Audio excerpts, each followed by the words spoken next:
Hello everybody, welcome back to Yoba TV. If you're new here, you're welcome. Kindly click that subscribe button on your screen, like, comment, and share this program. And you me kabo shala afia ni mo ba yin. A ṣì wà lórí ọ̀rọ̀ yo, lórí ọ̀rọ̀ Lizzozoo yìí. K'Ọlọ́run ọba kó ṣe kíni kó ṣàánú wa. Sherry update. Àti kò falẹ̀ Ifá ti ṣe.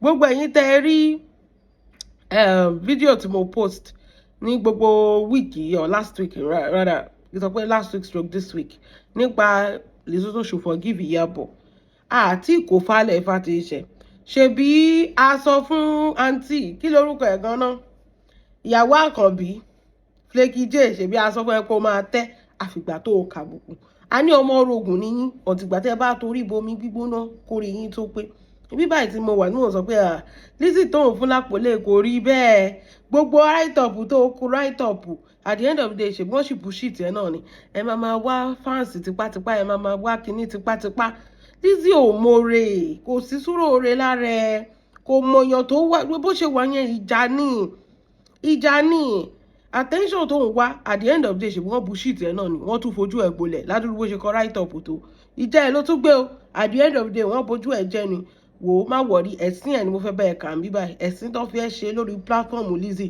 in case tó o bá rí èmi make sure pé I took it upon myself láti jẹ́ pé kó o lè rí dáadáa pé wọ́n ti fi ẹ́ ṣẹ̀sìn hàn bó ṣe pọ́n létó ṣé àsọ fún ẹ ṣé you think na today àwọn táwọn sọ̀rọ̀ báyìí ṣòro pé nìní it's not by updating o you have to open your eyes down bó ṣe sọ pé o smart tó I wonder how you can sit down and paint Iyabo ìwọ tó jókòó sórí right up yẹn tó dẹ̀ paint Iyabo bí pé Iyabo ló ṣe gbogbo nǹkan tí ò dáa fún Lizzy tó dẹ̀ mọ̀ nínú ààrẹ ò tí ẹ bẹ̀rù Ọlọ́run ọba tó gbé right up yẹn jáde ìgbà tó máa kàbùkù náà ni àbùkù ẹ náà rélé màá dẹ̀ bẹ́ẹ̀ kà ṣé wọn pé mo bẹ́ẹ̀ sórí bí mo ṣe wà mo wà very fair ìgbà tó sọ tiẹ̀ mo bẹ́ẹ̀ kà ìgbà tó dẹ̀ fi ẹ́ ṣẹ̀sìn náà mo gbọ́dọ̀ bẹ́ẹ̀ kà káráyé lè mọ̀ pé wọ́n ti bojú ẹ jẹ́ níbi tó lọ tó ti lọ ṣe bẹ́gibẹ́gi o wọ́n ti bojú ẹ jẹ́ kó o gbé já Lizzy látẹ̀nìdọ́là ó máa fi bí ṣú ẹ náà ni ṣó ti rí nǹkan tá à ń sọ ṣe gbogbo yín fẹ́ ṣàbòsí ni gbogbo yín drag Iyabo torí pé fẹ́ ṣàbòsí torí ó sọ kinní kan tí mo gbàgbé àti fi sí níjọ́sí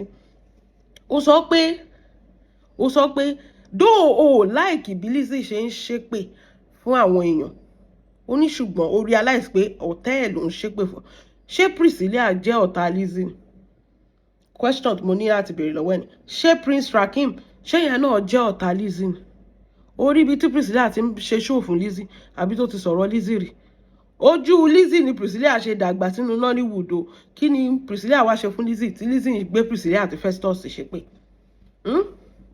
ṣó ti rí pé ò lọ́pọlọ Flaky J ṣèbí ẹ̀ ń wá familiarity ẹ fẹ́ fans èèyàn ó dáa bẹ́ẹ̀ bó ṣe nà ẹ́ lọ́rẹ́ ó dáa bẹ́ẹ̀ ó dùn mọ́ mi dáadáa ṣèbí ẹ̀ ń fans èèyàn ni ẹ̀yin alábòsí onísọ̀lẹ́nu alátẹnujẹ torí owó ẹ̀rọ kó máa kó ní nǹkan kan tó tiẹ̀ fẹ́ fún yín number one náà ó máa kọ́kọ́ tẹ́ ná wọ́n ti tẹ́ ẹ ná lálákọ̀ọ́kọ́ number two kò sí nǹkan tó máa fún yín wàá kàbùkù bọ̀ bẹ́ẹ̀ ni bó ṣe wà yẹn gist lover ni ọjọ́ tó ti post Iyabo nígbà tí Iyabo tọmọ ẹ̀ ń ṣe wedding ó ti dọ̀tẹ́ ẹ̀ nìyẹn that is it tó bá ti lè post Priscilla ó dẹ̀ post Priscilla ìgbà tó ń ṣe wedding ó ti dọ̀tẹ́ ẹ̀ nìyẹn congratulations lásán tó owó èṣì Priscilla ó ti jẹ́ kó dọ̀tẹ́ so ọmọbìnrin yìí kì í ṣèyàn gidi à ń sọ fún yẹn máa rò pé bóyá àwa là ń sàsọdùn wípé a fẹ́ pa ni kì í ṣèyàn gidi ọ̀tìgbà tẹ́ bá tẹ́ ọ̀tìgbà yẹn lẹ tó máa understand gbogbo nǹkan tá à ń sọ èmi á bẹ́ẹ̀ ka ẹ̀sìn ẹ̀ bí báyìí o èmi á bẹ́ẹ̀ ka ẹ̀sìn ẹ̀ mo take time mo bá screenshot ẹ̀ dáadáa ni so that wàá lè rí dáadáa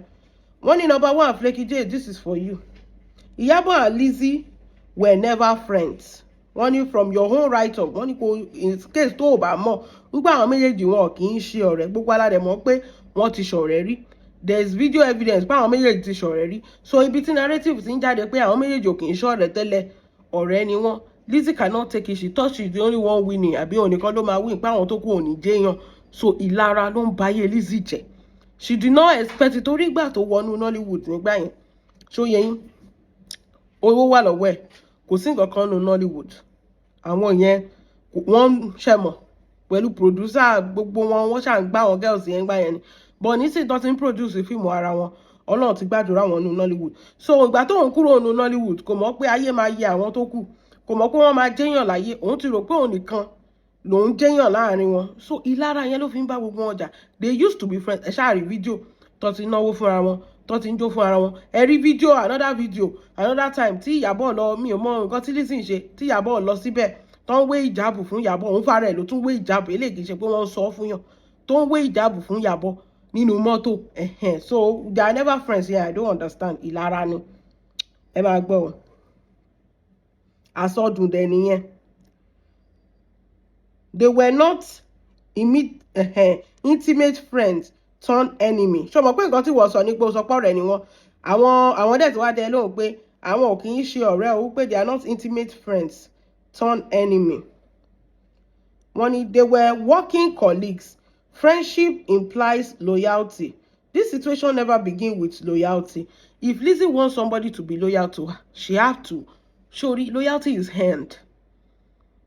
Loyalty, ẹ jẹ́ kí n sọ kíní kan pa Ìyábọ̀ Òjó tẹ́ understand pé Ìyábọ̀ will not care even if you are ó ní àwọn nǹkan kan tó ṣe tèmi náà fi mọ̀ pé Sherry, she just doesn't like when something is not good. That is one thing I like about Ìyábọ̀ Òjó. Ọlọ́run, a lot of things mo ti kọ́ lára woman yẹn tẹ́ ẹ mọ̀. She just doesn't like it when things are not good. Nǹkan tí ò bá ti da, ẹ má máa fọwọ́ cover ẹ̀, kẹ́ máa fọwọ́ yin jẹ́, kẹ́ máa fọwọ́ pa lára pé ẹ ṣáàjà kíní yẹn ti bà wá jẹ́ ńlẹ̀ Yorùbá jù. Tí Ìyábọ̀ bá ti rí pé kíní yìí ò dá báyìí, ẹsẹ̀kẹsẹ̀ ló máa call ẹ̀ out. That is justice. Call a spade a spade. Call a spade a spade. Nǹkan tí bí Ìyábọ̀ ṣe máa ń live life ẹ̀. Mo fẹ́ gbé yín padà lọ sọ́rọ̀ Fọlá Tinubu. Gbogbo yín lẹ mọ̀ pé Lizzy nígbà tó gba ọkọ Fọlá Tinubu, tá a dẹ̀ mọ̀ tó gba Mr. Lawal pẹ̀lú ọmọ 4 ló wà lọ́wọ́ ọmọbìnrin yẹn, tó mú ọkọ kúrò nílé tí ò sí nǹkan kan. Gbà tí Lizzy gbà, ó ti rò pé Fọlá ò ní nǹkan kan, ó ti gbé pé eléyìí ò ní nǹkan kan, kò sí nǹkan tó máa ṣẹlẹ̀ tó bá gbé lọ sórí social media, màá sanwó fáwọn bloggers, wọ́n máa side mi, wọ́n máa gbé já mi. Nǹkan tó ṣe nìyẹn. Ṣó ti yẹ yín sìn. So kò wá mọ̀ pé kíní yẹn máa yí lóhun lórí. Kò mọ̀ pé kíní yẹn máa yọ. Ìyábọ̀ wá jẹ́ nǹkan tó jẹ́ pé tí Lizzy bá tẹ̀ wá rí pé òkè o kíní ti da kíní láàrin kíní ṣọ̀mọ̀, ó yẹ kó o fi obìnrin yẹn lẹ̀ ni. Òun tún ṣe, ó tún kó ọlọ́pàá láti máa arrest obìnrin yẹn káàkiri. Ẹ wo nǹkan tó ṣẹlẹ̀ yẹn, tó mú ọmọbìnrin yẹn tó gbé ọ̀rọ̀ ẹ̀ lọ sí ọ̀dọ̀ ọlọ́pàá l'Àbújá. Ó mọ̀ pé kò lọ ọmọbìnrin yẹn gbé o. Ó gbẹ́jọ́ ẹ̀ lọ sí Àbújá lọ bá àwọn ọlọ́pàá. Wọ́n ní kọ́mọ yẹn wá, wọ́n invite ẹ̀, ó lọ. Mi ò wá mọ̀ nǹkan tó ṣẹlẹ̀, wọ́n ní kó tún padà wá. Ìgbà tó máa lọ, wọ́n arrest ẹ̀, wọ́n nítorí donation tó wà ní account ẹ̀. Wọ́n freeze account ọmọ ọlọ́mọ tó dẹ̀ mọ̀ pé kò sọ̀kan nínú ilé. Nǹkan díẹ̀díẹ̀ tó ń rí ló ń jẹ. Wọ́n freeze account. Ìwọ ṣe gbẹ́sẹ̀ lé láti lọ́rùn tó fi jẹ́ kó lọ ilé kó lọ wòyàwó àtàwọn ọmọ ẹ̀. That is just it. Ó dẹ̀ rí voice note tí láti sọ pé ẹ tọ́jú òbò ẹ̀, òun ò tí lè wálé ń sìn. Wọ́n freeze account ọmọ ọlọ́mọ. Ọmọ tẹ́ ẹ̀ invite tẹ́ ẹ̀ sọ fún pé ẹ fẹ́ arrest, tó kó àwọn ọmọ 4 sínú ilé, tó lọ sí police station l'Àbújá, látèkó tó fọmọ́lẹ̀ sínú ilé lẹ́kọ̀ọ́, kí làwọn ọmọ fẹ́ jẹ, tẹ̀dẹ̀ arrest ọmọbìnrin without anybody knowing. Lizzy fẹ́ fi ọwọ́ agbára hàn Fọlá ni. Ó fẹ́ kó mọ̀ pé ṣe rí, ó lè fi ìyà jẹyàn láyé kó tiẹ̀ ní owó ju bẹ́ẹ̀ lọ. Èèyàn tó náà bá máa save from you náà máa sọ kó ní owó, kò believe pé bó ṣe lówó tó ojú máa ti owó òun. Kò mọ̀ púpọ̀ ojú máa ti owó. Nǹkan tí Àǹtí Ìyábọ̀ rí nìyẹn, kì í ṣe pé if Àǹtí Ìyábọ̀ want to be loyal, kì í ṣe to the point of ó mú ìyá ọmọ ó tì í mọ́lé torí pé kí ni, torí pé ó gbọ́kọ ẹ̀, ó tì í mọ́lé torí pé ó gbọ́kọ ẹ̀, ìyẹn ò dáa náà. Àǹtí Ìyábọ̀ dẹ̀ rí pé ó kàn fẹ́ fìyà jẹ ọmọdé ìgbé ni torí pé kí ni actress ni, torí pé kí ni olówó lọ́wọ́. Ó dẹ̀ mọ̀ bí Nigeria system ṣe ń wọ̀, kì í ṣe ìlú òyìnbó tá a wà, kì í ṣe irú ìlú òyìnbó tá a wà tó jẹ́ pé òkàn lè fi ọlọ́pàá lọ gbé anybody. Who are you? Nigeria tó bá ti lè fún wọn ní 10 kobo, kì í ṣe gbogbo wọn, tó bá ti lè fún àwọn ọlọ́pàá yẹn 10 kobo, wàá rí sìn ẹsẹ̀kẹsẹ̀ náà máa rán boys jáde pé kẹ́ lọ máa gbéyàn, kẹ́ lọ máa arrest yẹn. Ẹ mọ̀ póbìnrin ní ẹni ó máa sá lọ. Ṣé èèyàn tó mú rẹ̀ wá sí police station, báwo ibo ló fẹ́ sá lọ? Tó bá fẹ́ sá lọ, báwo ló ṣe máa ká àwọn ọmọ náà? Ọmọ 4, bébí tún wà nù wọn. Ó dẹ̀ mú ẹniyẹn, ó make sure pé wọ́n tì í mọ́lé. Nǹkan tí Ìyábọ̀ fi dìde against gbogbo kinní yẹn nìyẹn náà. Lizzy fẹ́ fọwọ́ ọlá gbá ọmọ yẹn lójú nígbà yẹn. Ó fẹ́ tí gbogbo wa mọ̀ báyìí. Ó fẹ́ ṣe bá ti ẹ̀rí Ìyábọ̀, bọ́ mo tún rí right up Lizzy kan tó ti ń parọ́ pé òun ò arrest Fọlá. Ẹ jẹ́ n tún gbé yín débẹ̀. Ó sọ kinní kan. Ó ní ẹ jẹ́ gbé yín débẹ̀. Ó ní Fọlá has never been arrested by me. Ìyábọ̀ lives live video claim are baseless and seem to aim at damaging my reputation for donation. I demand proof from Iyabo regarding the arrest claim and will hold my ground without it. I will continue to call her out till she does the needful. What is the needful? Ó arrest Fọlá tari àǹtí Ìyábọ̀ tó lọ bẹ́ẹ̀lì ọmọ yẹn out tọmọ yẹn ń kúnlẹ̀ ṣé ẹ̀rí gbogbo yẹn ẹ̀rí fídíò yẹn ni tí ọmọ yẹn ń kúnlẹ̀ tí gbogbo àwọn èèyàn tó tẹ̀lé tó ń kúnlẹ̀ fún Queen Mother tí Queen Mother sọ pé ẹ má kúnlẹ̀ mọ́ ẹ dìde mi láì bẹ́ ṣe ń kúnlẹ̀ gbogbo aláriwo ṣe arrest tó kàn fẹ́ fi máa ó kàn ń gbé káàkiri ni ó ń gbé káàkiri ni ó yẹ tí wá sórí social media wá parọ́ pé Fọlá ló lọ arrest ẹ̀ tó fẹjọ́ ẹ̀sùn ọlọ́pàá kí ló dé o ti gbọ́kọ èèyàn o tún fẹ́ kẹ́ni yẹn lílé ayé gbé o tún fẹ́ káwọn ọmọ ọlọ́mọ rílé ayé gbé kí ló ṣẹlẹ̀ mo mọ kíní kan lé ayé pé gbogbo nǹkan tó wá fi ṣe Fọlá bóyá láti ló lé àwọn ọmọ yẹn àbí kí n ṣe láti ẹlẹ́dàá àwọn ọmọ yẹn ló máa dáa fún ẹ bóyá ẹlẹ́dàá àwọn gan ló ń fìyà jẹ tó òfin ní sinmi tí gbogbo ọ̀nà ẹ fi dojúrú ṣó o mọ̀ ni bóyá ẹlẹ́dàá àwọn ọmọ yẹn ló ń fìyà jẹ àwọn ọmọ tó kó sórí social media tó ń ṣépè fún wọn lójoojúmọ́ kí ló dé o ti gbọ́kọ̀ òdẹ̀ ní sinmi ó ní òwò kọ́ ló arrest Fọlá ṣé ọlọ́pàá máa wá gbé Fọlá nu ilé ni àbí ta ló pe Fọlá pé kó lọ sí police station ta ló competition against Fọlá wọ́n ní òdẹ̀ tún yọjú lọ́yẹ̀ ló ń rán wá kí tó fi arrest ọmọ ìtọ́ ni wọ́n máa sá lọ èèyàn tó ń gbé kò tí ò sí nǹkan kan tó ṣe tó jẹ́ pé òun fara ẹ̀ ló gbé rẹ̀ lọ sábújá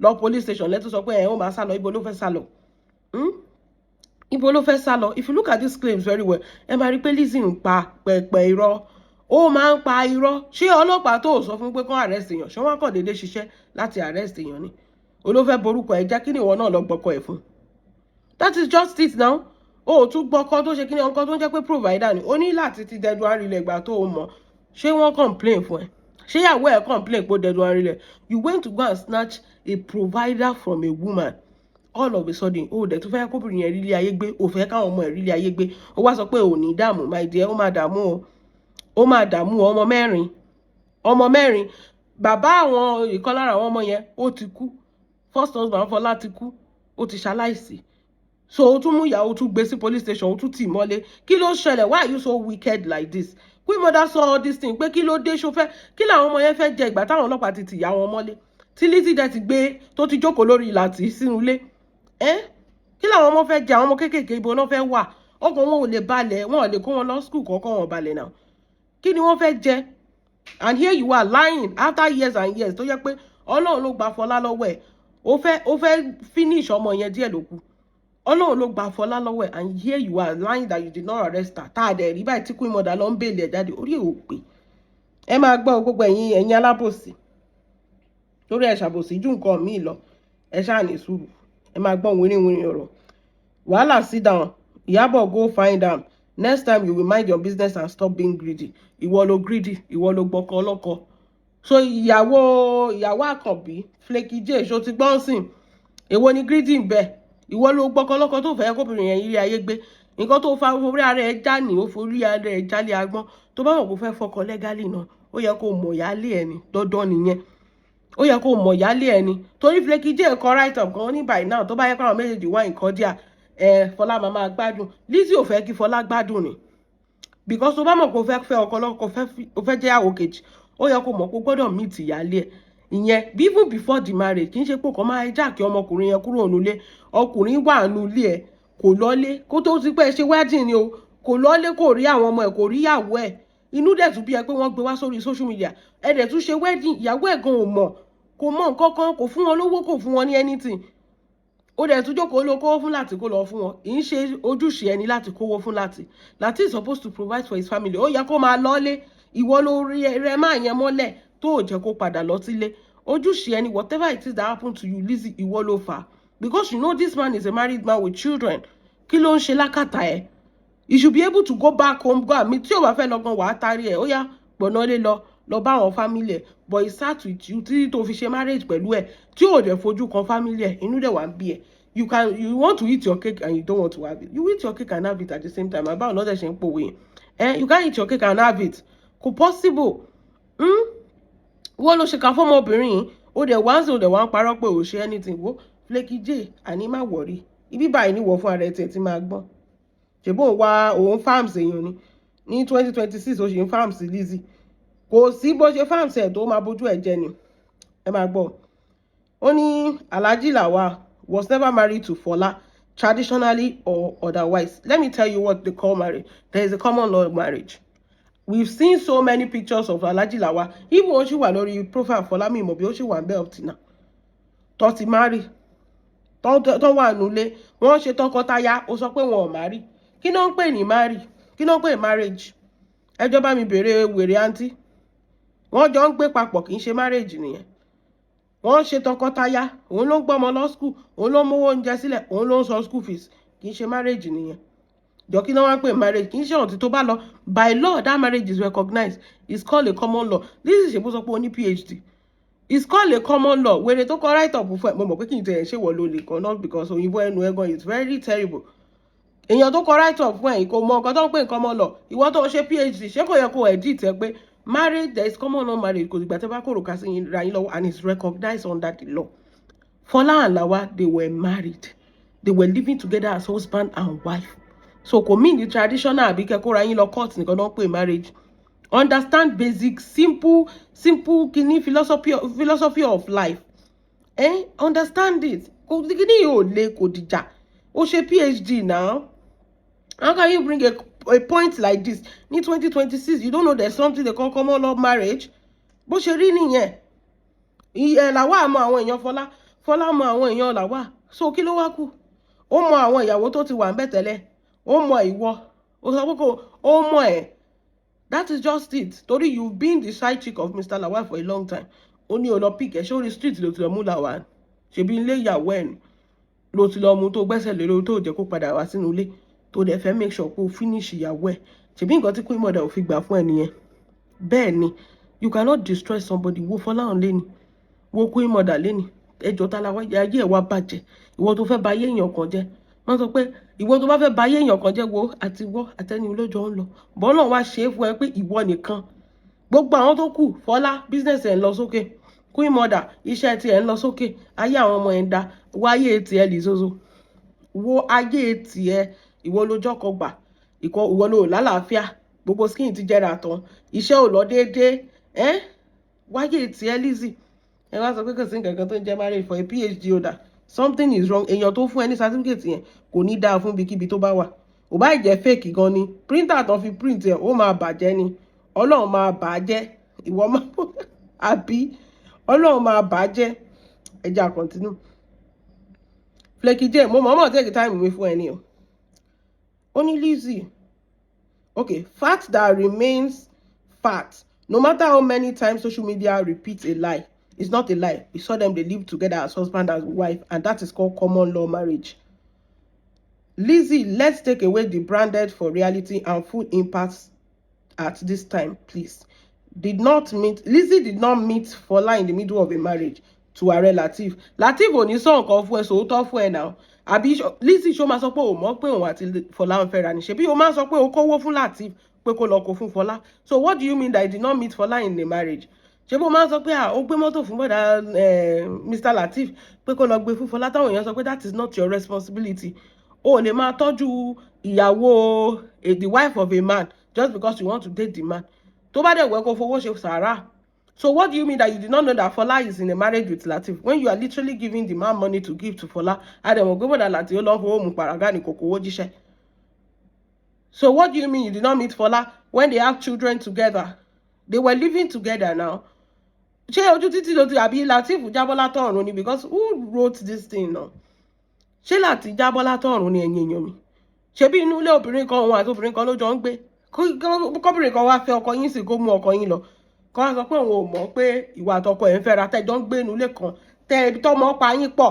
Kì máa ṣe pé Ọlọ́run ò bless ìgbéyàwó yẹn pẹ̀lú ọmọ máa wà ń bẹ́ẹ̀. Àwọn ọmọ ẹ̀ máa wà nínú ilé dáadáa. Ó wá sọ pé kò rí Lateef ò fẹ́ Fola. Ìwọ ló máa sọ fún Lateef. Lateef nǹkan tó fẹ́ jẹ ni ò jẹ́ kó gbọ́n náà. Nǹkan tí Lateef fẹ́ jẹ ni ò jẹ́ kó gbọ́n. Alátẹnujẹ ni. Aláìníṣẹ́ ọkùnrin láti jọgan tó ti fẹ́ gan sìn ìgbà ìṣègbè ń fẹsẹ̀ palẹ̀ káàkiri náà ni. Iwájú kò lọ, ẹ̀yìn kò padà sí. By the time Lizzy reconnect with Mr. Lateef, Fola has already wrecked him financially. Kí ló kàn wá pẹ̀lú wọn rẹ́ẹ̀kì ẹ̀? Kò sí anybody tó wreck anybody. Ìgbà tí Lizzy meet Mr. Lateef olè ojú kòkòrò ló bá lọ. Ẹ má máa wá bí báyìí ká máa pàjá lọ́bọ̀ fún wọn. olè jìbìtì ní Mr. gbọ́ fẹ́sẹ̀ tó sọ pé tọ́jú òbò ẹ̀ o ṣàmọ reason tí mo fi lọ jìbìtì ní Mr. Lateef tó ṣe kí ni tó bá lọ kí o rẹ́ẹ̀kì kò sẹ́ni ṣe bí Lateef ló tún ṣe interview tó sọ pé Fọlá ò lè sọ 1 naira di 2 naira ṣe bóun ló ṣe interview níjọ́sí so báwo lẹ ṣe máa sọ pé réèyàn tó ṣe interview pé Fọlá ò lè sọ 1 naira di 2 naira pé ó rẹ́ẹ̀kì financially ẹjọ́ kí ni ti Lizzy tí ọkọ ìyàwó tó bá rẹ́ẹ̀kì financially ṣé gbogbo ọkùnrin tó bá ti rí ló ń help financially kí ni tiẹ̀ ó lọ gbọ́kọ́ sọ pé wọ́n ti rẹ́ẹ̀kì ẹ̀ financially how bẹ́ẹ̀ ni tíṣà owó ẹ̀ bá tó jẹ ni kò ní kẹ́rù ẹ̀ kéèyàn kó lọ́gẹ̀jì kó máa sá lọ ilé obìnrin ilé tó òbóbìnrin kọ́ ok ìwọ gan tó tí ò rẹ́ẹ̀kì Mr. Lawal financial bí Dànsíkí náà ló ń kó sí lọ́rùn àwọn aṣọ àwọn bàmí àwọn aṣọ kábíyèsí tó ti kú tó ọmọ ibi tó fẹ́ tà sí ṣe bí Lateef ló ń wọ̀ ìwọ tó ò rẹ́ẹ̀kì ẹ̀ financially ni kí ló wá ti gbé ṣe ńlẹ̀ ayé ó rí bó ṣe ń bóyin kiri gbogbo ṣe jeans ẹ̀ lọ́sọ pé ó ti funfun lójú abẹ́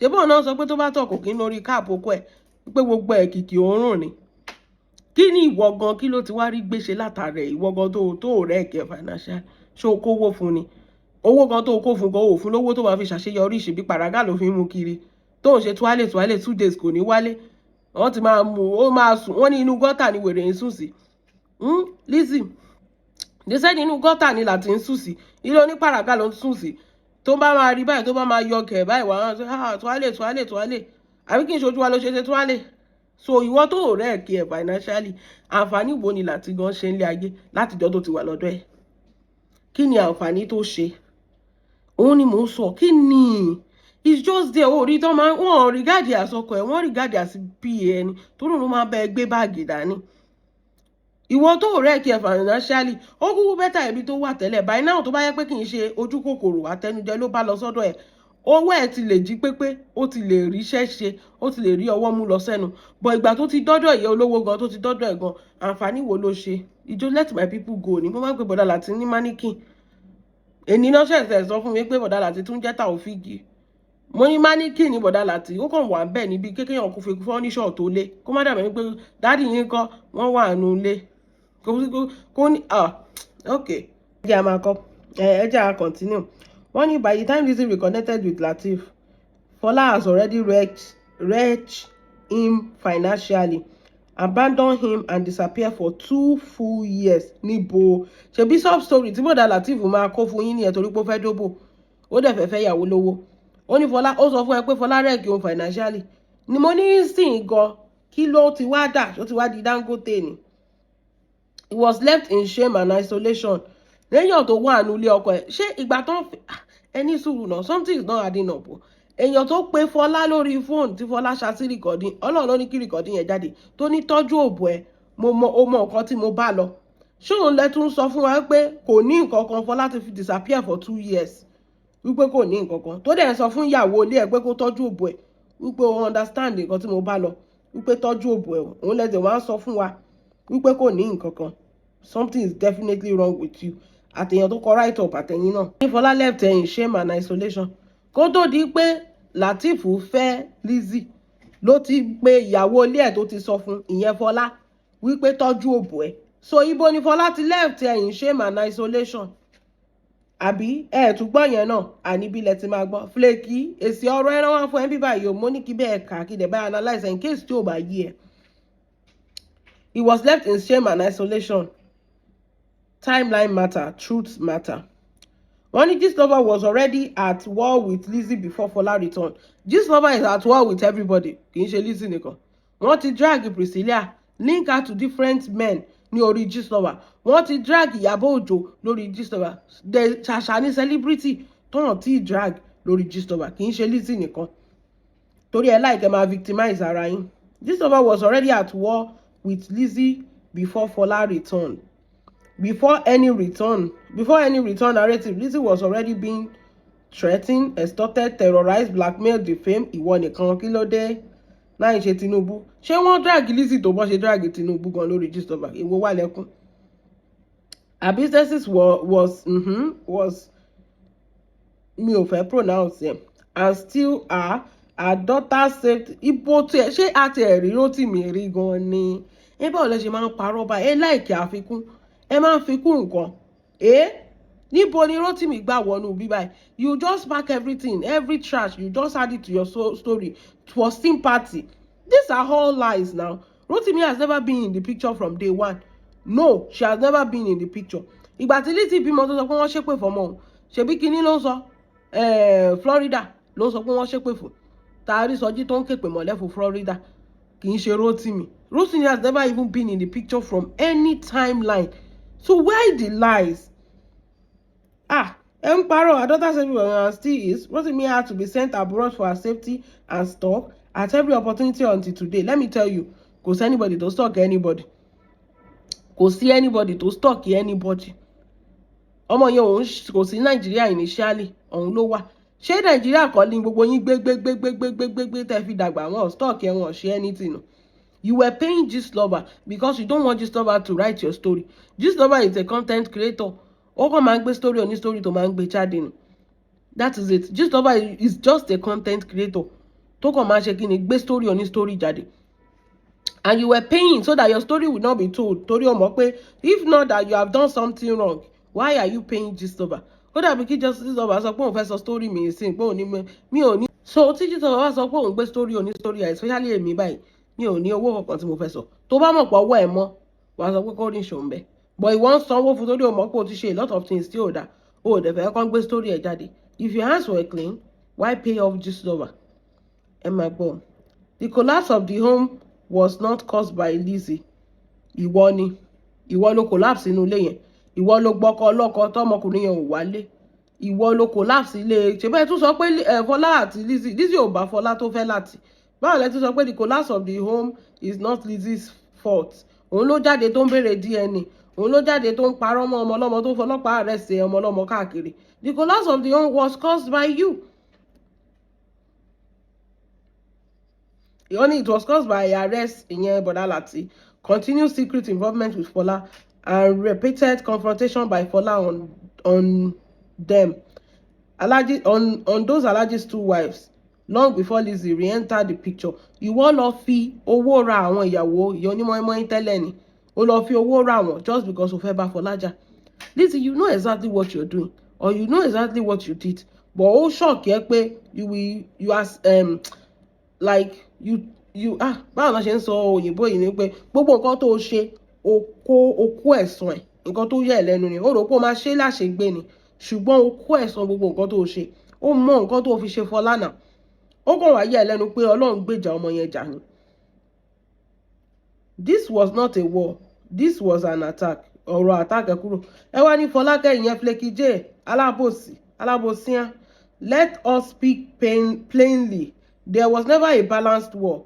There was an organized kinikan, as in a one-sided intentional and wickedly prolonged syndicated attack that announced its goal as a total takeover of Lizzy's assets and existence. Kò séyàn kí ló kọ anybody pẹ̀lú property Lizzy. Ṣó wà lórí orúkọ anybody ni? Tàbí sọ pé èèyàn tó fẹ́ gba property Lizzy tó fẹ́ kí Lizzy tètè kú lé ní Alhaji ni. Ṣé orúkọ anybody wà lórí property ẹ̀? Ṣé wọ́n máa kó tí Lizzy bá lọ tó bá papọ̀ dàbí kí lẹ máa ń pè lẹ́ni? Ṣé wọ́n máa kó ogún ẹ̀ fún any blogger ni? No. Ọkọ ẹ̀ tó wà nínú ilé tí ò stop ẹ̀ ni òun ló fẹ́ kó tètè kú so that a lè jogún. Kò sí ogún Lizzy lọ kí ló kan anybody. Ṣé wọ́n fẹ́ kó ogún Lizzy fún Fọlá ni? Àwọn fẹ́ kó fọ́mọ Fọlá? No, of course not. So èèyàn tó fẹ́ pa Lizzy gangan òun ni kòkòrò tó ń jẹ̀fọ́, ìdí ẹ̀fọ́ ẹ̀ ló wà. Bọ̀dá Láti tí ò sọ̀rọ̀, ó mọ nǹkan tó ń ṣe, ó mọ̀ pé ó ti late fún òun ò lè lọ́mọ, ẹ ti sòun mọ́lẹ̀. Ó dẹ̀ wọ́n náà tó fi máa tètè kú tó fi máa tètè kó ogún ẹ̀. So ọkọ ẹ̀ gangan ló ń ṣe ẹ́. Only this was not Iyabo alone. This was machinery, a coalition, a syndicate of digital terror, physical attack, and financial destabilization. And erasing the scale is erasing the truth. Kò sí anybody tó wọ́n attack anybody. Nọ́mbà kọrúkọ torí ó dàbí ẹni pé ẹjọ́ ìtẹ̀ ti fẹ́ máa pọ̀ jù. Let Nigeria stop pretending this was just two women. The network include Iyabo as under many blogs. Gistlover, Toyin, Dorcas. Ẹjọ́ ibo ni Toyin ti bully Lizzy. Ṣebí gbogbo eléyìí tá a rí ìbáyìí Lizzy ló jáde tó bẹ̀rẹ̀ sí sọ̀rọ̀ Toyin tó sọ pé ilé agbólágbó ọmọ ló bímọ sí kíníkan. Toyin has never done anything to Lizzy. Dorcas, Àlùjọ Tosin, the German blogger Tokunbo ìyẹn Mama Esabod, Kudirisky, Epagbo, Amebo Gistlover, is amebo blog and amebo stuff are not the same thing. Ẹ kàn wá kí list ilẹ̀kùn. MHM that fight for you for 5 freaking years. Òun ló tún fi attack ẹ, orí ẹ ò pé létí. Gbogbo orúkọ tó dá sí bíbáyìí, most of them supported you. Most of them supported you. Gbogbo orúkọ tó dá sí bíbáyìí, nobody attack you. You just love to paint yourself as the victim. Ìwọ lóṣù o dẹ̀ fẹ́ kó ọwọ́ ẹ̀ ló máa fi páàkì ẹ̀. Gbogbo nǹkan tó dà lẹ́nìí torí pé àìní sùúrù ẹ, àìní ọpọlọ, kò yẹ ká yẹ ṣámálámálá bó ṣe ṣámálámálá lẹ́nìí. Àìní ọpọlọ ni. Tó bá tẹ̀ mọ̀ pé nǹkan kan ṣẹlẹ̀, tó bá ti sọ kóòdù ní Nàìjíríà, ó gbọ́dọ̀ lè apply kóòdù yẹn. Kì wá ṣe pé kó wá di òsínwín sí gbòòrò. Òun ṣépè fọmọ, òun kọ́ àwọn kọ̀mẹ́ntà, òun ṣépè fún gbogbo wọn, ó ní iṣẹ́ ò ní díṣẹ́. Kò possible now. Tí gbogbo èèyàn bá ti lè tag ẹ, sórí wèrè tó fi pè é yẹn, nǹkan tí gbogbo ayé, Ìyábọ̀ doesn't even need to say it. Wọ́n ti ń sọ kó tó di pé Ìyábọ̀ sọ. Wọ́n ti ń pè ẹ́ ní wèrè, ìwọ náà mọ̀. Ìwọ kọ́ ló ń pè wèrè gbajúmọ̀ ni. Ṣẹ́nu Ìyábọ̀ nìyẹn ti jáde ni. Wọ́n ti ń pè ẹ́ ní wèrè kó tó di pé Ìyábọ̀ pè ẹ́ wèrè. Gbogbo ayé ti mọ̀ ẹ́ sí olórí burúkú woman yẹn lépè tó máa ń ṣépè fọmọ yìí. Wọ́n á máa sọ pé káwọn ọmọ kú, kí nǹkan ṣàwọn ọmọ, kí eléyìí ṣàwọn ọmọ. Everybody already knows. Gbogbo wọn ló ti mọ̀. Ṣebí nǹkan tó fàjà ìwọ àti MHM ó ti tó. Nǹkan tó fàjà ìwọ àti màmá nìyẹn, wọ́n dẹ̀ ti settle ẹ̀. P&P, ṣebí nǹkan tó fàjà yín nìyẹn. P&P sọ pé ìwọ fún ara wọn ló wá bá òun wípé ẹ ti lọ sí kóòtù, adájọ́ ti bá ìwọ àti Ìyábọ̀ settle kéèsì o. Ó lóun dẹ̀ rò pé ó ti tán nìyẹn. Òun dẹ̀ bẹ̀rẹ̀ sí post ẹ̀yin méjèèjì padà kóun lè regain àwọn follower tóun ti lose. Since tó ti sọ fún òun pé ìwọ ló lọ sọ fún òun wọ́n ti bá yín settle ẹ̀. But still náà kò tẹ́ ẹ lọ́rùn. Ó mú P&P ó fi ṣọ̀tá. Ó ní gbogbo wọn connect together láti máa bẹ ìjà. Òun parọ́ mọ́ oríṣiríṣi èèyàn. Esabod ó ti bá wà àti Tóyìn settle ìjà. Ó ní kẹ́ máa lọ on life báyìí láti rí ti Esabod tó ń bá yín settle gbogbo ìjà yín. Wọ́n ní ó ti tó o, wọ́n ti belé kò tọ́nú ẹ̀ náà. Oníkálukú ti move on. Oníkálukú máa ṣe tiẹ̀. Ó tún kọ màmá náà sí. You have a big problem. O ní problem gan. Ọlọ́run ló mọ ibi tí problem ẹ dojú kọ. You have a very, very massive problem. What exactly do you want? Gbogbo àwọn tó ti jà fún ẹ lélẹ́yìí o. MHM ló ń gbèjà ẹ 5 years. 5 years. Ó ló ti tó òun ò gbèjà mọ́. Kéèyàn gbèjà èèyàn fún 5 years Ọlọ́run o. Ní ogun war, ogun Biafra gan ò lè tó tẹ́lẹ̀. 5 years. Ìyábọ̀ Òjó kíníkan kò sí ṣòótọ́ ọmọbìnrin yẹn ò ṣe. Ó lùsì customer tó ń bá ara yà torí Lizzy. Ọjọ́ tó ṣá ọmọbìnrin yẹn torí Lizzy ni o. Tó jẹ́ pé hospital ọmọbìnrin yẹn wà. Dèní. Ó sọ pé òun ò jà mọ́, ó ti tó, òun ti let ẹ̀ go. Ó mú lọ́tà, nítorí pé kò gbèjà ẹ mọ́. Everybody you are fight. That is just it. Irú Flake tó tún praise ẹ tó ṣàbòsí tó wá praise ẹ. Ó ti mú lọ́tà látọjọ́ tó ti post ọmọ Ìyábọ̀. Nǹkan tí ò yé yẹn nìyẹn pé you don't even need to praise Lizzy. As long as you've posted Priscilla for our wedding, ó ti dọ̀tá ẹ̀ nìyẹn. Nǹkan tá à ń sọ nǹkan tó ń pè ń wèrè nìyẹn. Lizzy is mentally not stable. Ó ní mental problem lóòótọ́. Kì í ṣe rọ́. Ó ti dọ̀tá ẹ̀ nìyẹn. Mega testimony yẹn. Ẹ rí gbogbo instance tí mò ń fún yín. Ó post ọmọ Ìyábọ̀ Òjó. Ó ti di wàhálà. Alábìkẹ́ mi. Ó post ọmọ Ìyábọ̀ Òjó. Ṣé rí gbogbo ẹ̀ just to tí wọ́n bá ń ṣe nǹkan rere gbogbo wa àgbàlagbà ni wá. Àfẹ́ káwọn ọmọ wa náà kọ́ ṣe nǹkan rere láyé. Ìgbà tá a rọ́ ọmọ yẹn tó ń ṣe wedding tí gbogbo ayé ń gbé. Ó ní kálukú gbé out of the goodness of your heart. Lizzy bá wọn jà o. Ọjọ́ yẹn ni Lizzy ń ṣe pé pọ́tọ̀ ọmọ yẹn máa kú. Ó bá gbogbo àwọn yẹn jà. Torí pé wọ́n post ọmọ Ìyábọ̀ Òjó. Ó ní Ìyábọ̀ Òjó ló ń lò wọ́n machinery ní gbogbo wọn. Àwọn yẹn ò báwo ni Ìyábọ̀ Òjó gan tí ò bá blogger sọ̀rọ̀ tí òun ló fẹ́ máa gbá àwọn mega yẹn sọ̀rọ̀ ni. Mega dẹ̀ rèé aláyẹ̀ ni o. Aláyẹ̀ ni mega tó jẹ́ pé as at last year bójú ṣe tì lọ́dọ̀ àti Tọ́pẹ́ lójú ti mega náà. Òun náà fi mọ̀ nǹkan kan lórí social media. Gbogbo yín ẹ kàn rọ́ wá ní bẹ́ẹ̀ ṣe rọ́ wá náà lójú ṣe máa tì yín lọ. Akeem kí ni Akeem sọ? Ó ti tó. Eléyìí tẹ́ ṣe ti tó. Kí ló ń pe orúkọ ẹ̀? Woman. Orúkọ tó gbé síbí ẹ̀ ó ti wọ̀ mí lórí tó ń pè lóbò ìgòrò. Ojú abẹ́ máa pray fún Ìyábọ̀ Òjó ni. Kò máa dárúkọ Lizzy. Bí Lizzy sọ pé òun ló ń bá wí nìyẹn. Bí Lizzy ṣe bẹ̀rẹ̀ sí ṣépè fojú abẹ́ ni. Mẹ́wàá láká tá ní orúkọ kún bí báyìí. Latifa Fọlá herself. Ẹjọ́ èèyàn tó tún gbà mí torí Ọlọ́run. Èèyàn tó tún lọ gbọ́kọ ẹ̀. Ó tún sọ pé òun tún ní búlì. Ìwọ kọ́ ni búlì ni tó lọ gbọ́kọ èèyàn.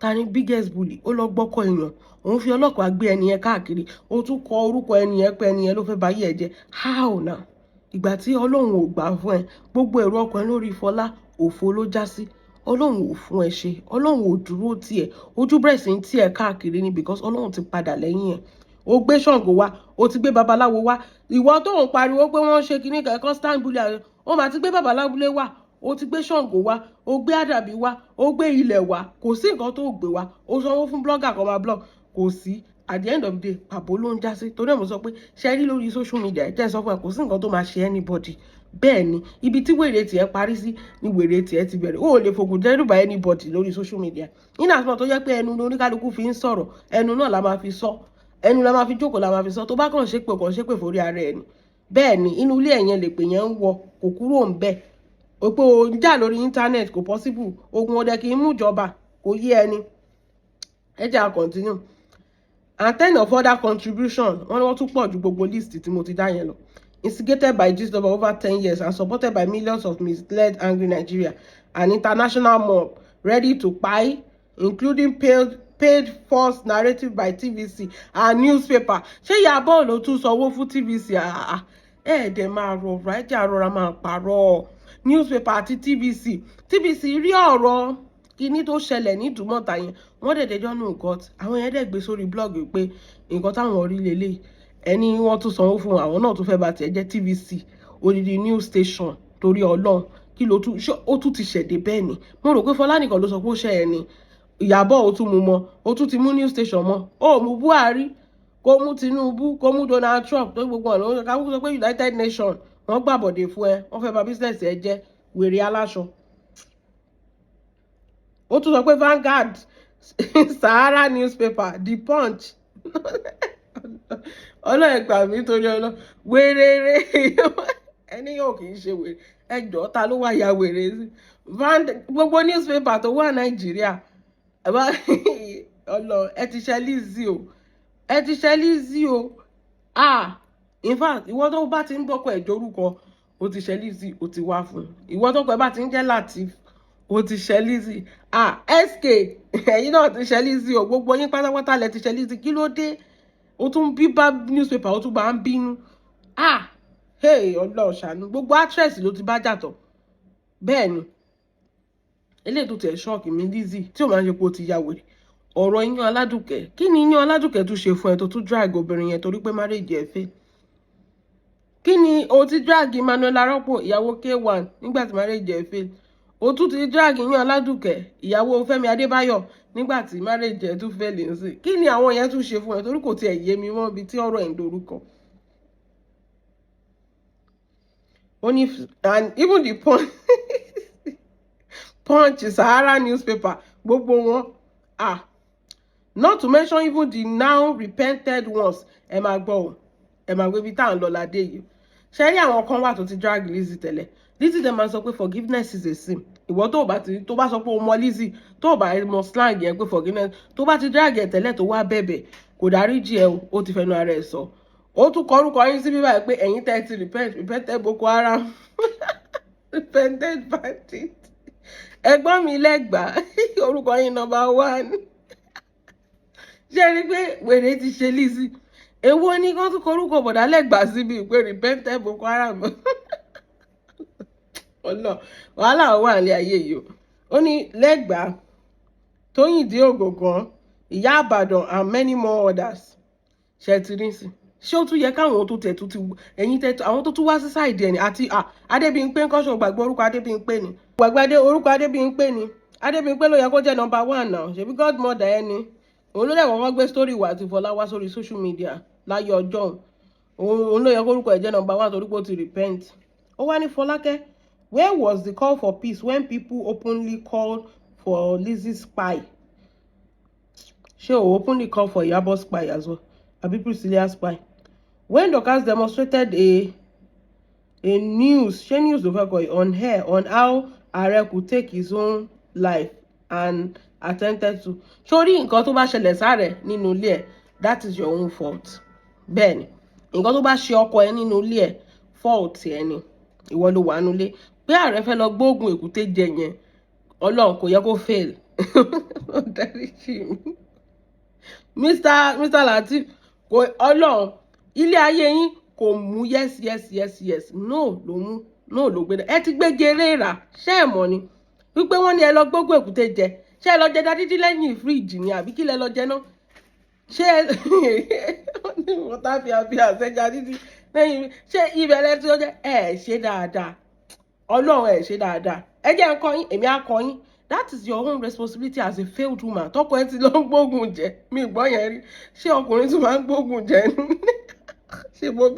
ṣèbóbìnrin tí ilé ayé bá ti sún lọ máa ń gbógun jẹ ṣé baálé ilé tún lọ ń gbógun jẹ ayé Láti ti bàjẹ́ kọjá rìbẹ́ ọ̀hún ẹ̀yìn èèyàn mi ayé bọ̀dá Láti ó ti bàjẹ́ kọjá rìbẹ́ báwo ni bọ̀dá Láti ṣe máa lọ gbógun jẹ torí Ọlọ́run ṣé by mistake ṣé poison yẹn ti expire ni ṣé expire poison lẹ fún wọn ni bọ̀dá Láti ẹ má jà sọ̀rọ̀ burúkú bí báyìí mo lè kọ́ yín ní ẹ wò fast track ni ilẹ̀ òtẹ̀ tí within 1 hour wọ́n ti kírun sí yín lára pápápá ẹ ti lọ nìyẹn ṣé fast track ni wọ́n ní ẹgbógun jẹ́nu lé Lizzy mo rò pé ẹ báyọ̀ olówó lọ ni ẹ rí owó ẹ rí fọkànbalẹ̀ ẹ bẹ́ fún labátẹ ẹ̀yọ̀bẹ tí ó mí lẹ́rọ pé ó ń kú ní bọ̀dá Láti kí lẹ́rọ pé náà so ẹ rí pé gbogbo èèyàn kọ̀ lẹ̀ obìnrin tó lówó lọ́wọ́ tí ò sókùnrin gidi tó fẹ́ fẹ́ ẹ̀yin lẹ wá lọ gbégi léra wọ́n á ní ẹgbógun jẹ bọ̀dá Láti ẹ ṣe dáadáa Ọlọ́run ẹ mọ nǹkan tó yẹ kẹ́ gbé jẹ màá fún yín ní nǹkan méjì tẹkàn máa mix together ẹ máa lo spoon kan láàárọ̀ lọ́sàn-án lálẹ́ ni easily báyìí ni ẹ lọ nìyẹn wọn á ní ẹ attempt láti para yín ó fail ẹ tí rẹ́dí àtikú ni rẹ́dí àtikú ni báwo la tẹ̀ ṣe máa mọ̀ ẹ fún wa ní evidence pé bọ̀dá Láti fẹ́ parẹ́ ẹ fún wa ní evidence àbí gbogbo soft story náà tẹ máa ń sọ náà lélẹ̀ ẹ fún wa ní proof pé bọ̀dá Láti ti fẹ́ kú ẹ máa gbọ́ wọ́n ní ẹ jẹ́ ká bẹ̀rù Ọlọ́run náà ṣé àwa la gbé ọ̀bẹ sọ́rùn bọ̀dá Láti ta fẹ́ ń dúbú ẹ̀ ẹ̀ẹ́dẹ̀ pé ìyàwó ẹ̀ kí ló ṣe tí ọkọ ẹ̀ fi fẹ́ gbógun jẹ. Peace without justice is not peace nor a wise call. Peace is not what we requested while evil are still standing unjudged. Peace comes only after truth is established. Truth is established, accountability is enforced, weaponized wickedness is dismantled. Nigeria is too comfortable with forgiving without justice. There's no different from encouraging and spreading re-victimized of the broken, silenced victim choosing to confront oppressor. We quench the fire today, but later ember beneath to ignite again tomorrow. This is not wisdom. This is cowardice. This was not content. This was a human life. Lizzy was forced into hiding. Has this ever hid before? So the Mary Robert Abandadon Yimole. She lo blogger ju ní ayé ìgbà yẹn until everybody sọ pé àwọn ò ṣe mọ́ wípé ó ti tó wọ́n dẹ̀ ti bá yín settle ẹ̀. She require guided costing million monthly because she put herself in a compromising position. You are cursing on innocent children. Of course, you have to. Bẹ́ẹ̀ ni tó o bá fi ẹnu ẹ kó fi máa ṣépè fáwọn èèyàn pé wọ́n máa kú ó ò ní di èèyàn tó ń ṣe kinní. Wọ́n ní alágẹmọ tó ń ṣe kinní kan tó rọra rìn gan ikú ń pa tábà bẹ̀lẹ̀ ìtàsí ọpọlọ tó ń jọra ẹ̀ mọ́lẹ̀ ó ń jọra ẹ̀ mọ́lẹ̀ everyday ó ń fi ayé ẹ̀ ṣe kinní tó bá kú okú gbé in fact wo celebration tó máa àárò ẹ̀ ṣe mí you better ṣe kinní kan ọwọ́ wọn ò tí ready tiẹ̀ ni. Our assets were still threatened to be vandalized. Her name was forced to create false narrative. Her children continue to need protection. The woman with wealth still living and forced to live as a haunted refugee. She did that. No script writer can ever capture the depth of the evil. What is she demanding for now? As should every God-fearing breath do. Not vengeance, not chaos, not unrest. She demanded what God himself ordained. Ṣé àwa jẹ́ Jésù lórí social media? Tó bá fẹ́ jẹ́ kí Ọlọ́run dájọ́, wàá dẹ̀ lọ bá Ọlọ́run ní kọ̀kọ̀. Ewu padà bí tó ń gbé wá. Kí ló dé tí bàbá Alábúlé fail náà? Ṣebí she thought she can, get her justice with her own. Mo sọ kíní kan fún yín. Lizzy is just not wise. That's the problem. Mama, when did the show today? She said Lizzy went through a lot inside Nollywood. Of course. Kò need kó sọ fún anybody pé went through a lot. But ó fi ọpọlọ tó. You are just a girl that doesn't have sense. Àwọn kan wà tó jẹ́ pé codedly ló máa ṣe. Kò síyàn tí ò kì í ṣe kà, kò dẹ̀ síyàn tó kì í ṣe kà sí. Ló bá dé oko bàbá ẹlòmíì ló máa rí pé ìwọ ni nǹkan tó ṣe fún ẹ kékeré ni. Ẹlòmíì they've done worse to them. But they are codedly doing o mọ béèyàn ṣe ń seek revenge kò rẹ́lì òun wá òun pariwo òun jọra mọ́lẹ̀ òun ṣépè everyday ó wá sọ pé ayé ẹ̀ bàjẹ́ ìgbàwó ni ò ní bàjẹ́. Call to action. Let Nigeria stop rewarding wickedness with kìnìkan kìnìkan bẹ̀rẹ̀ ọlọ́run justice for kìnìkan. Kò sí justice anywhere. Ṣé bó sọ pé o lè gba justice fún ara ẹni? Ṣé bó sọ pé o lè fi bàbá lábúlé wá gba justice ni? Ẹ kí ló wá dé ń sì tẹ́yìn wá justice kì? Ṣé ẹ ti kú ni? Ẹ kú ná, a máa gba justice fún yín. Mo ti fún yín ní kóòdù yẹn. Ẹ kọ́kọ́ kú ná, a máa gba justice fún yín. Bó ṣe rí nìyẹn, ẹ kọ́kọ́ lọ para yín ná. Then ìgbà yẹn máa wá rí mi tí mo wá tan kámẹ́rà, a máa gbé donations síbẹ̀, donation box. Ó yá, ẹ máa dáwó, a fẹ́ gba justice fún àwọn Lawal family. That is just it. You put everything, ó gbé gbogbo ẹ̀ sórí.